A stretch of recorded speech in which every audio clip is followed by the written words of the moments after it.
नमस्कार, बीकेजीएस globe online platform पर आप सभी का स्वागत है। यूपी पुलिस री एग्जाम के लिए समर्पित हिंदी मॉक टेस्ट सीरीज के आज के सेशन में हम समास को कवर करेंगे और हम समास को ट्रिक के माध्यम से कवर करेंगे। आपको ऐसी ट्रिक्स और टेक्निक्स बताऊंगा कि आप प्रश्न को देखेंगे और चुटकियों में हल करेंगे। तो आइए इस बेहतरीन क्लास को शुरू करते हैं। क्वेश्चन नंबर 1 है, समास के पदों को अलग करने को क्या कहा जाता है? समास के पदों को अलग करने को क्या कहा जाता है? तो सबसे पहले तो भैया हम यह देख लें समास किसे कहेंगे। समास से तात्पर्य होता है संक्षिप्त। समास से तात्पर्य होता है संक्षिप्त। क्या संक्षिप्त होता है? अभी आप देखिए, अभी आप किताबी परिभाषा को थोड़ी देर के लिए साइड रख दीजिए और मैं जो बता रहा हूं उससे देखिए आप। हमने एक शब्द लिखा, हमने एक वाक्य लिखा, राजा का पुत्र। राजा का पुत्र, ठीक है। और इस वाक्य को हमने छोटे स्वरूप में लिख दिया राजपुत्र। मतलब तो एक ही हुआ ना, मतलब तो दोनों का एक ही है, राजा का पुत्र या राजपुत्र, मतलब तो एक ही है। तो भैया ये जो संक्षिप्त रूप है यही समास है। यही क्या है? समास है। बिल्कुल ट्रिक के लिए घबराइएगा नहीं, केवल 2 ट्रिक्स बताऊंगा आपको और सवाल अगर आपसे गलत हो जाए तो आप मुझे बताइएगा। यह समास है, यह क्या है? संक्षिप्त रूप समास है। और जब हम इसको खोल देते हैं, यही आपसे पूछा है, समास के पदों को जब हम अलग कर देते हैं तो उसे क्या कहा जाता है? इसे कहा जाता है भैया विग्रह। क्या कहा जाता है? विग्रह कहा जाता है। तो इसका उत्तर क्या हो जाएगा? विग्रह। समास का मतलब संक्षिप्त रूप, और जब हम उसके पदों को अलग अलग कर देते हैं तो उसे हम कहते हैं विग्रह। ठीक है। समास की डेफिनेशन से 2 प्रश्न आपसे और पूछता है। पहला तो आपसे कभी कभी पूछ लेता है समास का विलोम। तो समास का जो विलोम शब्द होता है भैया व्यास होता है। समास का विलोम शब्द क्या होता है? व्यास होता है। और आपसे परिभाषा कभी कभी पूछ लेता है, दो शब्दों से, 2 या 2 से अधिक, 2 या 2 से अधिक शब्दों के योग को समास कहते हैं। योग को क्या कहते हैं? समास कहते हैं। अब आप देख लो भैया, आपकी यहां पे लिखा हुआ है ये राजपुत्र है। ये देखिए 2 शब्दों से मिलकर बना है ना, 3 शब्दों से मिलकर बना है राजपुत्र। ये हो गया, चाहे इधर से समझ लीजिए चाहे उधर से समझ लीजिए, बात एक ही है। ठीक है, इतनी बात क्लियर हो गई। अब अलग अलग विद्वान समास के अलग अलग भेद मानते हैं। एग्जाम में प्रश्न सही करना है तो आपको याद रखना है समास के 6 भेद होते हैं। समास के कितने भेद होते हैं? 6 भेद होते हैं। कौन से हैं भैया? पहला है अव्ययी भाव। कौन सा है? अव्ययी भाव। दूसरा है तत्पुरुष। कौन सा है? तत्पुरुष। तीसरा है कर्मधारय। और चौथा है द्वंद्व। 5वां है द्विगु और 6ठा है व्रीहि।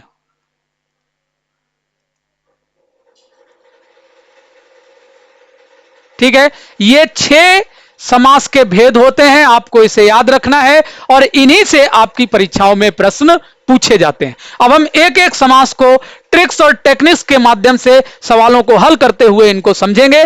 तो आइए चलते हैं आगे।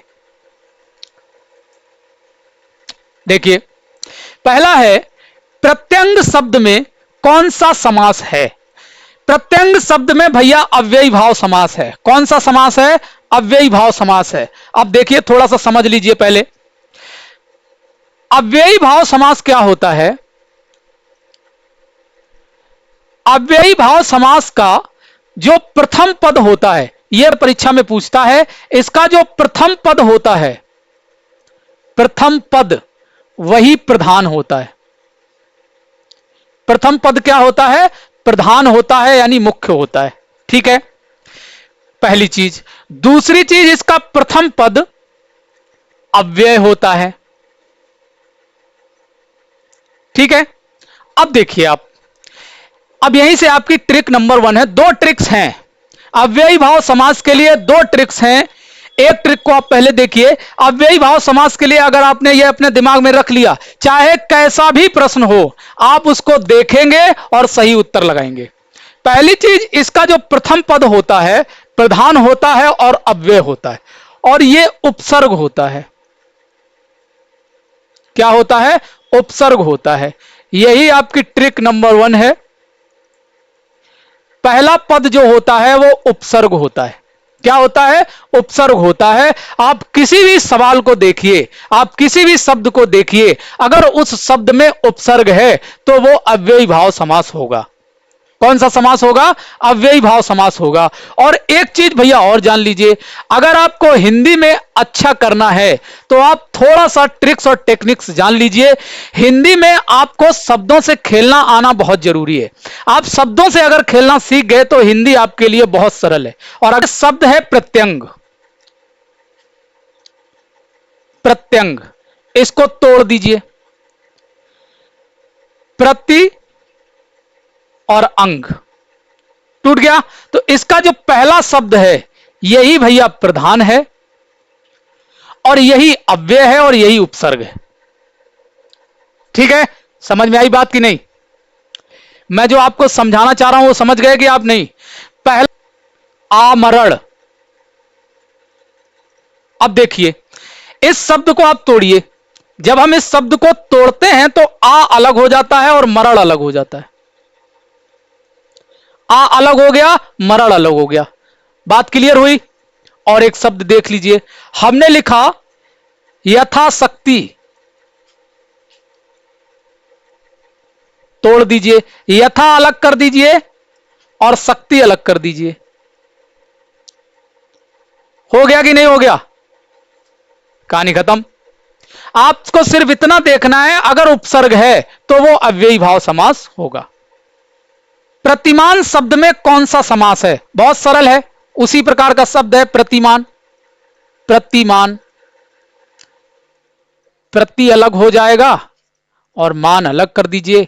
आप देख लीजिए, ये उपसर्ग हो गया और यही क्या हो जाएगा? अव्ययी भाव समास हो जाएगा। आगे देखिए,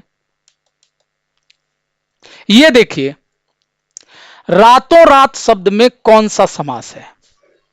इसमें भी भैया कौन सा होगा? अव्ययी भाव होगा। कैसे होगा ये आपको समझना है। अगर आपने रटा है तो रटना छोड़ दीजिए। अगर आपने इस शब्द को रटा है ना तो रटना छोड़ दीजिए। ट्रिक्स और टेक्निक समझिए कि कैसे ये होते हैं और कैसे आपको सवालों को सही करना है। रातों रात क्या है? इसको हम रात रात लिख सकते हैं। इसी प्रकार से एक शब्द हाथों हाथ, हाथों हाथ, इसको हम हाथ हाथ लिख सकते हैं कि नहीं? हाथ हाथ से या रात रात में लिख दिया हमने। अब आपने पढ़ा होगा कि जब दो शब्दों के बीच में योजक चिन्ह हो, इसे भैया बोलते हैं योजक चिन्ह। दो समास यहीं क्लियर होंगे अभी आपके। योजक चिन्ह, इसे क्या बोलते हैं? योजक चिन्ह। आपने पढ़ा होगा कि जब दो समास के बीच में योजक चिन्ह होता है तो वहां द्वंद्व समास होता है। पढ़ा है? बस यहीं पे गलत है। हर शब्द में योजक चिन्ह होने पर द्वंद्व समास नहीं होता है। हर शब्द में योजक चिन्ह हो और वहां द्वंद्व समास हो ऐसा आवश्यक नहीं है। जैसे ये रात रात शब्द है, इसमें भी योजक चिन्ह है। हाथ हाथ शब्द है, इसमें भी योजक चिन्ह है, लेकिन इसमें द्वंद्व समास नहीं है। इसमें कौन सा है भैया? इसमें अव्ययी भाव समास है।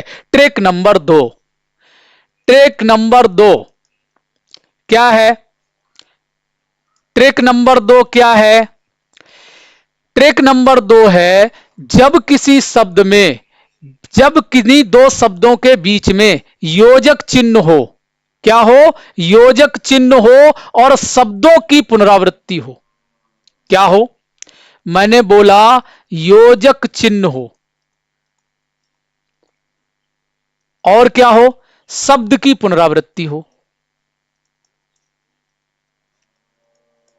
शब्द की क्या हो भैया?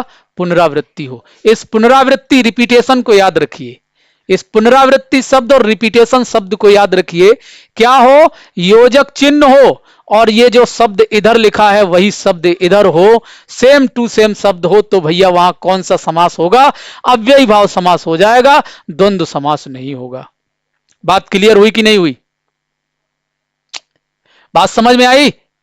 द्वंद्व समास की स्थिति जब बनती है तो यहां पर 90% जो शब्द होते हैं वो एक दूसरे के विपरीत होते हैं। 10% शब्द अन्य भी होते हैं, लेकिन अधिकतर शब्द एक दूसरे के विपरीत होते हैं और वहां पर और की जो विभक्ति होती है वो लुप्त होती है। जैसे हमने लिखा राम सीता, राम सीता लिखा ना, योजक चिन्ह है। हमने लिखा दिन रात, योजक चिन्ह है। ये दोनों द्वंद्व समास हैं भैया, क्योंकि यहां योजक चिन्ह है और शब्द का रिपीटेशन नहीं है, शब्द रिपीट नहीं कर रहा है। यहां देखिए सामान्य शब्द है राम और, हम यहां और लगा सकते हैं ना, और की विभक्ति छुपी हुई है। दिन और रात, और की विभक्ति छिपी हुई है, और ये एक दूसरे के विपरीत हैं। और 90% द्वंद्व समास में जो शब्द होते हैं योजक चिन्ह के इस तरफ और उस तरफ, वो 90% एक दूसरे के विपरीत ही होते हैं। अब हम इस चीज को द्वंद्व समास में समझेंगे। फिलहाल हम यहां पे अव्ययी भाव समास की बात कर लें। तो अव्ययी भाव समास की बात क्लियर हो गई अच्छे से? आगे देखिए, पथभ्रष्ट शब्द में कौन सा समास है? बहुत कायदे से समझ लीजिए, सबसे ज्यादा यही फंसाता है, सबसे ज्यादा यही फंसाता है। आप लोग इसको समझ लीजिए और आज के बाद आप फंसेंगे भी नहीं, ये भी मेरी गारंटी है, मेरी गारंटी है, आज के बाद आप नहीं फंसेंगे। पथभ्रष्ट शब्द में कौन सा समास है भैया? पथभ्रष्ट शब्द में तत्पुरुष समास है। कौन सा समास है? तत्पुरुष समास है। देखिए क्या होता है तत्पुरुष।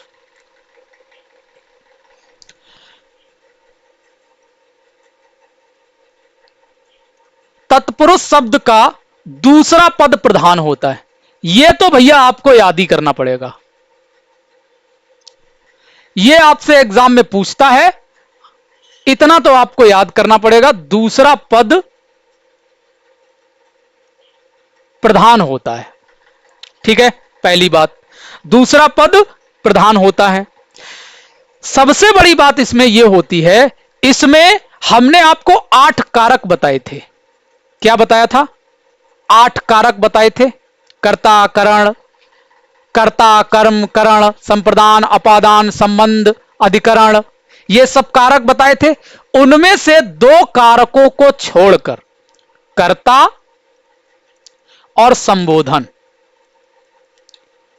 बहुत अच्छे से समझिएगा, कर्ता और संबोधन को छोड़कर 6 कारकों की विभक्तियों का प्रयोग होता है। 6 कारकों की विभक्तियों का प्रयोग होता है। अब एक बार मैं हल्का सा आपको बता दे रहा हूं। कर्ता ने कर्म को करण से, संप्रदान के लिए अपादान से, ये सब होता है ना, मैं आपको बता दे रहा हूं। कर्म की जो विभक्ति होती है वो क्या होती है? को, ठीक है। करण की जो विभक्ति होती है वो क्या होती है? से। संप्रदान की जो विभक्ति क्या होती है? के लिए, ठीक है ना। अपादान की विभक्ति क्या होती है? से। लेकिन यहां ये से क्या होता है? ये अलगाव होता है। इसका भाव किससे होता है? अलगाव होता है, ठीक है। संबंध की हमने आपको 9 विभक्ति बताई थी। काकी के, रारी रे, नानी ने, ये 9 विभक्तियां हैं, ठीक है। अधिकरण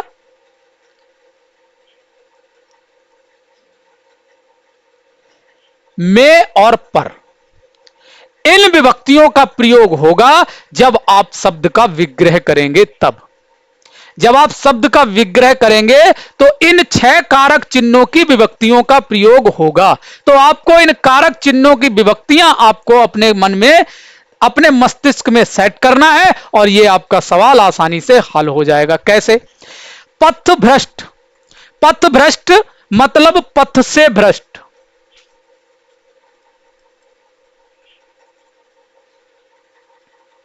पथ से भ्रष्ट। अब आप देखिए, ये जो से विभक्ति है ना, ये से विभक्ति आ गई। अब ये देखिए, से करण की भी विभक्ति है और से अपादान की भी विभक्ति है, से अपादान की भी विभक्ति है। तो इसमें कौन सा कारक, कौन सा समास हो जाएगा? तो इसमें भैया तत्पुरुष तो हो ही जाएगा, तत्पुरुष तो होगा ही होगा, लेकिन इसमें अपादान होगा, क्योंकि ये रास्ते से भटक गया है, रास्ते से अलग हो गया है, रास्ते से अलग हो गया है। ये भी ध्यान रखना, इस तरह से भी प्रश्न बनते हैं, आगे हैं भी, आगे रखे भी हैं आप लोगों के लिए ऐसे प्रश्न। ये पथ से भ्रष्ट हो गया, मतलब ये अपादान तत्पुरुष है। तत्पुरुष तो है ही, साथ में कैसा तत्पुरुष है? अपादान तत्पुरुष। ठीक है, बात क्लियर हो गई? आगे चलिए। सेना नायक में कौन सा समास है? देखिए, सेना नायक, तोड़ दीजिए इसको। सेना नायक मतलब सेना का नायक, सेना का नायक, का आ गया ना, का किसका, का किसकी विभक्ति है? कौन से कारक की विभक्ति है? का भैया संबंध कारक की विभक्ति है। संबंध कारक की विभक्ति है, तो इसमें कौन सा समास हो जाएगा? तत्पुरुष समास हो जाएगा हमारा। और कौन सा तत्पुरुष हो जाएगा? संबंध तत्पुरुष हो जाएगा। बात क्लियर हो गई? निम्न में किस शब्द में अधिकरण तत्पुरुष समास नहीं है? देखिए, बहुत अच्छा प्रश्न है, देखिए इसको समझिए। पुरुषोत्तम, विग्रह कर दीजिए इसका, पुरुषों में उत्तम, पुरुषों में उत्तम। में आ गया भैया, में किसकी विभक्ति है? अधिकरण तत्पुरुष की, अधिकरण कारक की। किसकी विभक्ति है? अधिकरण कारक की। देशाटन, देशाटन मतलब होता है भ्रमण, देश में भ्रमण, देश में भ्रमण। में आ गई भैया। कुल श्रेष्ठ, कुल में, कुल में श्रेष्ठ, यह भी हो गया। धर्म भ्रष्ट, अभी हमने देखा था पथ भ्रष्ट, ये है धर्म भ्रष्ट। तो ये भाई धर्म भ्रष्ट, यानी धर्म से, धर्म से भ्रष्ट। अब आप देख लीजिए, इसमें अधिकरण कारक की विभक्ति नहीं आई है। इसमें कौन सी विभक्ति है? इसमें धर्म से भ्रष्ट, यानी धर्म से अलग हो गया है, धर्म से अलग हो गया। और अलगाव की विभक्ति किसकी होती है? अपादान कारक की होती है। तो भैया इसमें कौन सा हो जाएगा? अपादान तत्पुरुष हो जाएगा, अपादान तत्पुरुष।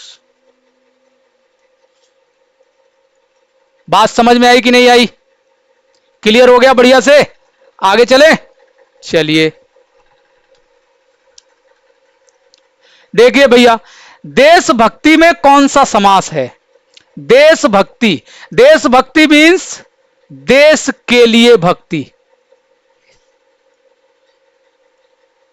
यही हो जाएगा ना, यही हो जाएगा ना, देश के लिए भक्ति। तो देश के लिए किस कारक का चिन्ह होता है?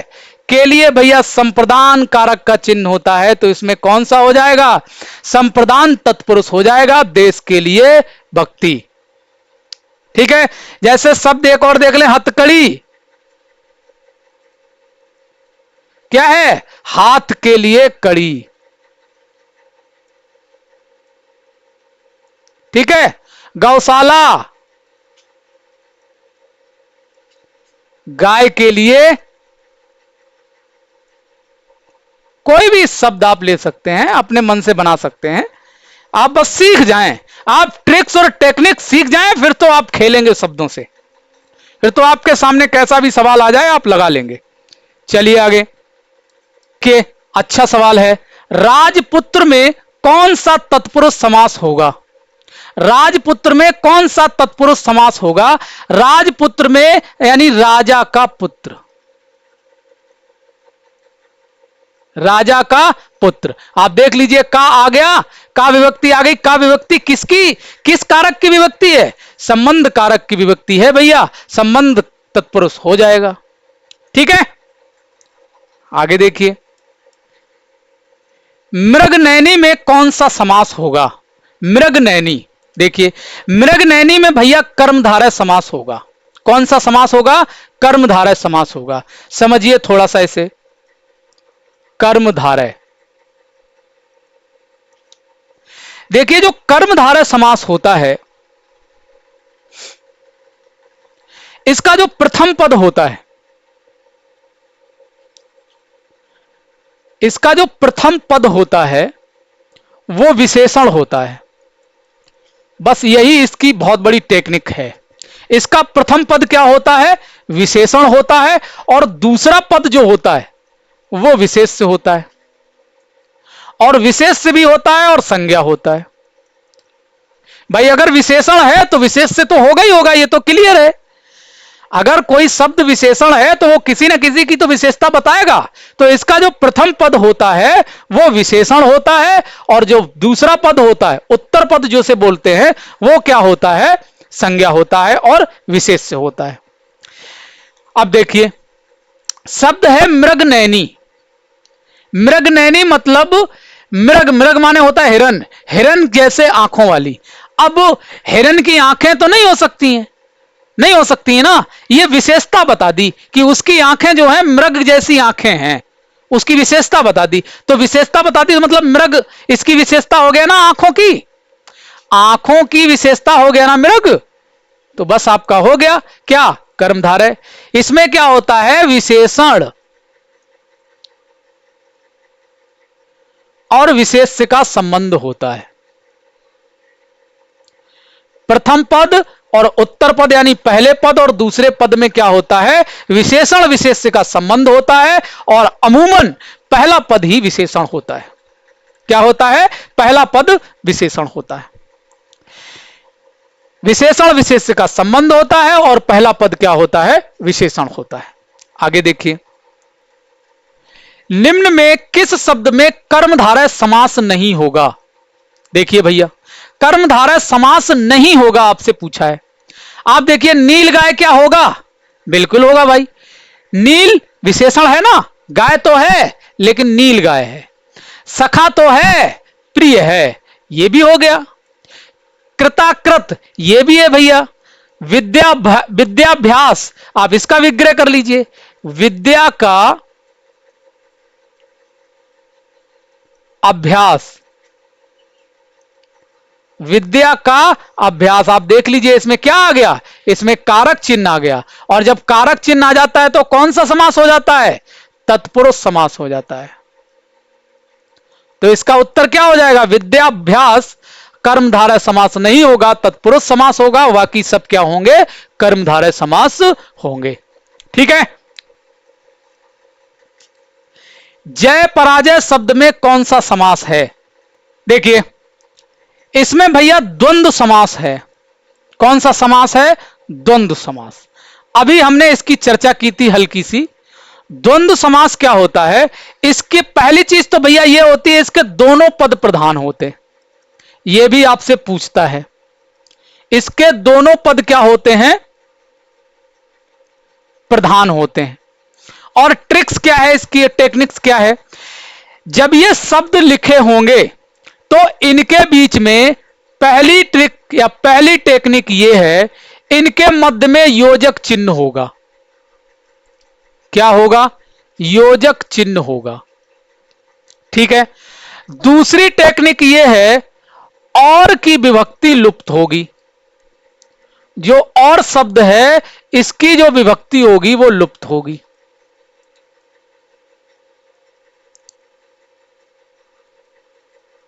अब देखिए जय पराजय, जय पराजय। और एक चीज समझ लीजिए तीसरी, 90% शब्द जो होंगे, दोनों तरफ लिखे हुए शब्द, योजक चिन्ह के दोनों तरफ लिखे हुए शब्द 90% विपरीत होते हैं। 90 होते हैं भैया, 100 मत मोल लेना। 90% क्या होते हैं? विपरीत होते हैं। ठीक है। अब देखिए जय और पराजय विपरीत है ना, बीच में योजक चिन्ह भी है। तो ये तीन पहचान मैंने आपको बता दी, तीन टेक्निक्स। आप इन चीजों को ध्यान रखिए। आपको इससे ज्यादा कुछ भी करने की जरूरत नहीं है। आपका सवाल कभी गलत नहीं होगा। आपको देखना है अगर योजक चिन्ह है, ठीक है, और की विभक्ति छुपी हुई है और विपरीत है, तो वो क्या हो जाएगा? द्वंद्व समास हो जाएगा। एक चीज आप याद रखना, योजक चिन्ह होने के साथ साथ शब्द की पुनरावृत्ति नहीं होनी चाहिए, वही शब्द नहीं आना चाहिए। जैसे अभी हमने देखा था रात रात, यहां भी योजक चिन्ह है, यहां भैया द्वंद्व समास नहीं होगा। यहां कौन सा हो जाएगा, हमने अभी चर्चा की थी, यहां अव्ययी भाव समास हो जाएगा। यह बात आपको ध्यान रखनी है, नहीं तो पूरा सब मामला गड़बड़ हो जाए। ठीक है ना, तो इस चीज को याद रखिएगा, यहीं से सवाल गलत होते हैं। योजक चिन्ह देखा नहीं कि हमने उत्तर लगाया नहीं, जबकि वो हो जाता है हमारा गलत। योजक चिन्ह होना चाहिए लेकिन शब्द की पुनरावृत्ति नहीं होनी चाहिए, और की विभक्ति छुपी होनी चाहिए। जैसे हम शब्द लिखें माता पिता, हमने शब्द लिखा माता पिता, तो आप देखिए इसके शब्द में योजक चिन्ह के साथ साथ और की विभक्ति भी छिपी हुई है, माता और पिता, माता और पिता छिपी हुई है ना। राम कृष्ण, देखिए राम और कृष्ण, बात समझ में आई कि नहीं आई, बात क्लियर हुई कि नहीं हुई। चलिए आगे,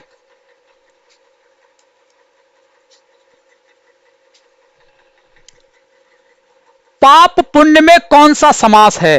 देखिए पाप पुण्य में कौन सा समास है, इसमें तो किसी भी प्रकार का कोई झंझट मोली नहीं लेनी है, सीधे आप लगा दीजिए द्वंद्व समास। अभी आपने पढ़ रखा है, विपरीत होगा और योजक चिन्ह होगा, कौन सा हो जाएगा, द्वंद्व समास हो जाएगा। आगे देखिए, निम्न में किस शब्द में द्वंद्व समास नहीं है। आपसे पूछा है निम्न शब्दों में किस शब्द में द्वंद्व समास नहीं है। रामकृष्ण में द्वंद्व होगा, भाई बहन में द्वंद्व होगा, अन्न और जल में द्वंद्व होगा, नील गाय में नहीं होगा, क्योंकि नील गाय में कौन सा समास है, नील गाय में भैया कर्मधारय समास है, अभी हमने पढ़ा था इसे। नील गाय में कौन सा है, कर्मधारय समास है। ठीक है, आगे देखिए, सतसई शब्द में कौन सा समास है। सतसई शब्द में भैया द्विगु समास है। कौन सा समास है, द्विगु समास है। सबसे सरल समास यही है, सबसे सरल समास यही है। क्या है द्विगु समास, द्विगु समास, इसका जो प्रथम पद होता है भैया, प्रथम पद वो संख्यावाचक होता है। क्या होता है, संख्यावाचक होता है, उससे किसी न किसी संख्या का बोध होगा। किसका बोध होगा, संख्या का बोध होगा। अब आप देखिए सत सही, सत सही, सत का मतलब सात से होता है, तो सात का बोध हो रहा है ना, तो यह द्विगु समास हो गया। जैसे हमने लिखा तिराहा, हमने लिखा चौराहा, ये शब्द क्या है भैया, ये सब द्विगु समास है। ठीक है, आगे देखिए, तिरंगा शब्द में कौन सा समास होगा। तिरंगा शब्द में भैया द्विगु समास होगा। अभी अभी हमने पढ़ा था, जब संख्यावाचक शब्द होगा पहला, तो वो कौन सा समास हो जाएगा, द्विगु समास हो जाएगा। कौन सा समास हो जाएगा, द्विगु समास हो जाएगा, संख्या होनी चाहिए। आगे देखिए, निम्न में किस शब्द में द्विगु समास नहीं है, द्विगु समास नहीं है। देखिए त्रियोगी में होगा क्या, बिल्कुल होगा भाई, त्रियोगी। पंचतंत्र में होगा क्या, बिल्कुल होगा। देशांतर में होगा क्या, नहीं भैया बिल्कुल नहीं होगा। नवग्रह में होगा क्या, बिल्कुल होगा। देशांतर में नहीं होगा। पीतांबर में कौन सा समास है, बहुत शानदार प्रश्न है और बहुत कंफ्यूजन वाला प्रश्न है। मैंने जानबूझ के आपको इसलिए यहां पे इसे रखा है, और आज के बाद कभी कंफ्यूज नहीं होगा अगर आप कंफ्यूजन में रहते हैं तो। देखिए पीतांबर में इस सवाल के हिसाब से भैया बहुब्रीहि समास होगा। ये जो सवाल है, ये जो सवाल है, इस सवाल के हिसाब से कौन सा होगा, बहुब्रीहि होगा। अब पहले तो यह देख लीजिए बहुब्रीहि होता क्या है।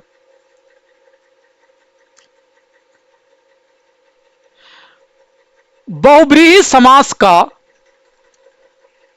इसमें कोई पद प्रधान नहीं होता है।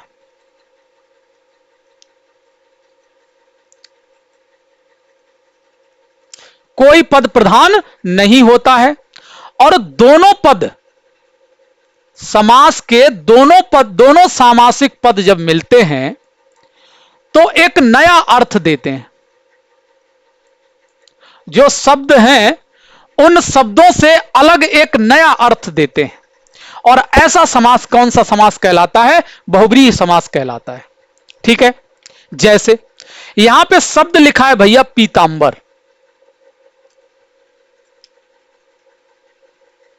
यहां पर सामासिक शब्द क्या है? पीतांबर। यानी पीत हैं अंबर जिसके, पीले वस्त्र धारण करने वाले।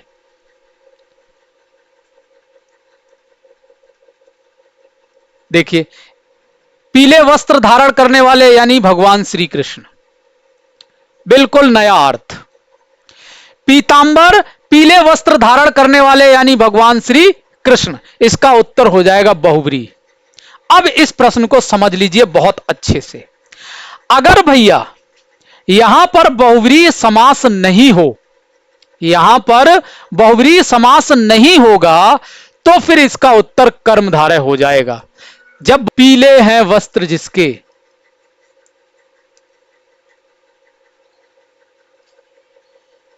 पीत माने पीले से, तब इसका विग्रह ये नहीं होगा पीले वस्त्र धारण करने वाले यानी भगवान श्री कृष्ण। इसीलिए मैंने इस प्रश्न को यहां पे रखा था।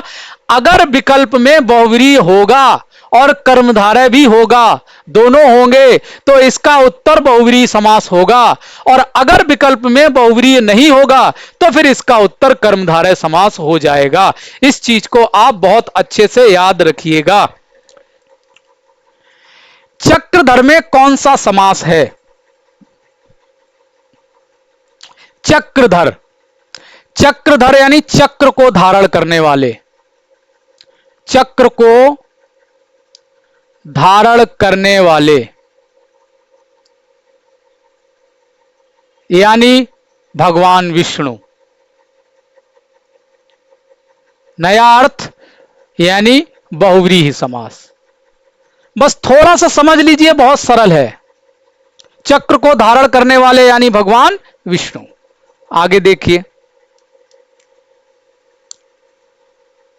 निम्न में किस शब्द में बहुब्रीहि समास नहीं है? लंबोदर। लंबा है उदर जिनका, लंबा है उदर जिनका यानी भगवान गणेश। गिरधर। गिर यानी पर्वत को धारण करने वाले, गिरि यानी पर्वत को धारण करने वाले मतलब पर्वत को उठाने वाले।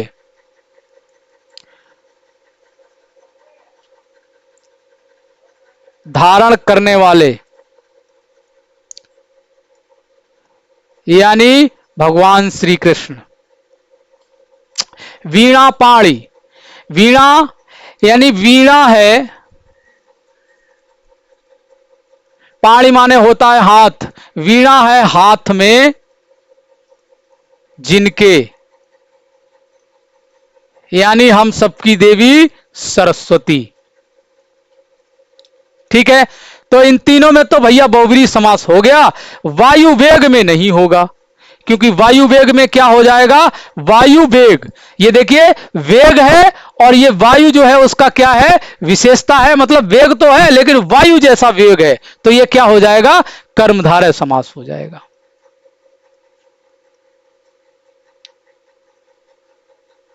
ठीक है, कौन सा समास हो जाएगा?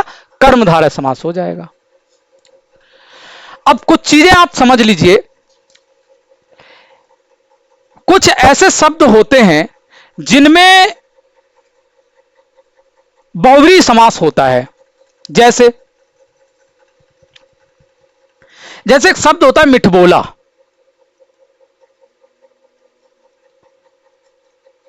इसमें बहुब्रीहि समास होता है।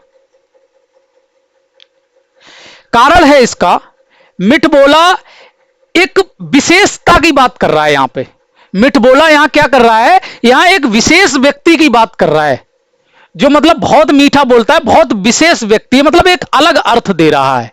तो इस शब्द में क्या होता है, बहुब्रीहि समास होता है। एक शब्द है नेक नाम, इसमें भी भैया क्या होता है, बहुब्रीहि समास होता है। ध्यान रखिएगा इन शब्दों को, अक्सर कभी कभी परीक्षा में पूछे जाते हैं। शब्द होता है सचेत, शब्द होता है सपरिवार। जहां पर सा, यहां सा से मतलब है सहित, सपरिवार, सपरिवार का मतलब होता है परिवार सहित, सपरिवार का मतलब होता है परिवार सहित। जहां पर सहित का भाव होता है वहां भी भैया क्या होता है, अव्ययी भाव समास होता है। इन बातों को आप याद रखिएगा, ठीक है। अब हम अपनी इस क्लास को समाप्त करते हैं। अगर आप लोगों को यह क्लास समझ में आई हो, अच्छी लगी हो, तो वीडियो को लाइक और शेयर जरूर कीजिएगा और चैनल को सब्सक्राइब भी कीजिएगा। कमेंट कर हमें जरूर बताइएगा कि हमने जो आपके लिए प्रयास किया यह वास्तविकता में आपको अच्छा लगा या नहीं लगा। आपसे मिलते हैं अगली क्लास में अन्य किसी महत्वपूर्ण टॉपिक के साथ। तब तक के लिए नमस्कार, धन्यवाद।